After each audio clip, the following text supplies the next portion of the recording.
Hi guys, Paul here from Journey of a Petrolhead, and today we're just after a big long drive up the high mountains in Greece. A lot of little switchbacks, a lot of tiny roads, a lot of local farms. We happen to be parked beside a hay truck, which is quite an interesting drive. We're up quite a few thousand feet at this point, and it was a nice drive with switchbacks. I would suggest for this kind of drive, a diesel car makes sense. So today we took a Peugeot 208 1.6 diesel 2018 model for the drive, and here it is. So as you can see, this is not your standard 208 1.6 diesel.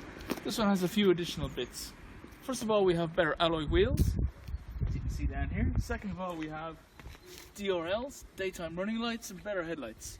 Now, I will point out these are not xenon headlights, they're just standard headlights, but you can get xenons in different markets. We have folding wing mirrors, we even have a glass roof. Nice in the sun, we had it closed most of the time. On this particular model you will also notice body coloured bumpers, and if you come around the back, here we have a reverse camera and parking sensors. A nice touch on a car of this class. I would argue you don't necessarily need parking sensors on a car this small. So, as we're up thousands and thousands of feet in the Greek mountains, beyond over there you can see, we'll show you in a few minutes, where Sparta used to be. We thought a diesel engine would make sense, a nice torquey engine to get us up the mountains. We did test drive a 1.4 diesel of these this week. The 1.6 has more torque delivery. There is a 1.5 with a 6-speed gearbox. For the roads we used maybe 1, 2, 3, 4 gears, that's it. So you don't need the 1.6 on this kind of road. In town, maybe. This is the 1.5 engine. Things to look out for in this engine, just so people know where things are. Here's the battery, okay, that's good. Some cars have battery in the boot. This is your brake fluid. What I like about this position, you can see the whole reservoir, so checking the level is quite easy. Okay, then over here, washer fluid, which we use a lot of. You can see some dead flies on the front of the car. Coolant, dipstick, and finally, a bit hard to get to I would have thought, is the air filter. Now I appreciate you haven't got a lot of room in the engine bay, but that would be hard to get to because the pipes coming in all here, and there's your air filter. That'd be tricky. Not great Peugeot, servicing on that might be a bit expensive. So, speaking of air filters, as we've just seen, because we're high up the mountain, the car is getting less air, so the air-fuel ratio is different, so you will actually notice two things are happening.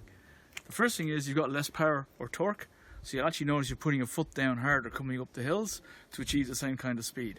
Interesting experience. The first time I've experienced that was here on these roads last year in a Mercedes, and it's not as prominent in this diesel engine, suggesting that this 1.6 diesel engine was slightly better than the 1.6 Mercedes diesel engine we had earlier in the year. The other thing you'll notice is your fuel economy goes bleh, because obviously you're using more fuel. The reason for all that is these mountains over here. So what you see over my shoulder is you see a lot of mountains, and that gives you an idea of how high we actually are here.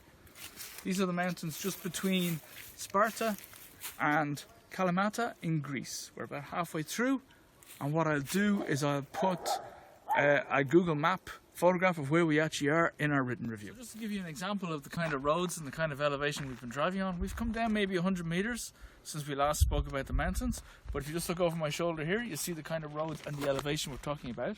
So you can see they go down quite a bit in a short distance, so the drop is quite severe, and they are, I mean, it's lovely out here.